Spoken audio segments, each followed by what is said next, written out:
لا أقسم بيوم القيامة ولا أقسم بالنفس اللوامة أيحسب الإنسان أن لن نجمع عظامه بلى قادرين على أن نسوي بنانه بل يريد الإنسان ليفجر أمامه يسأل أيان يوم القيامة فإذا برق البصر وخسف القمر وجمع الشمس والقمر يقول الإنسان يومئذ أين المفر كلا لا وزر إلى ربك يومئذ المستقر ينبأ الإنسان يومئذ بما قدم وأخر بل الإنسان على نفسه بصيرة ولو ألقى معاذيره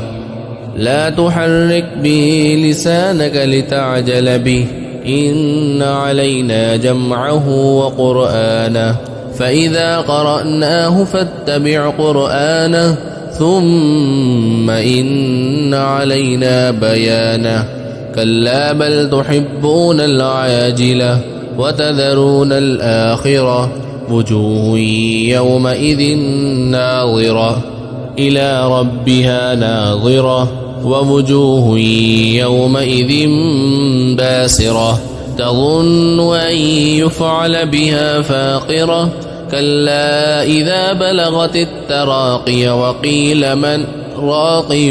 وظن أنه الفراق والتفت الساق بالساق إلى ربك يومئذ المساق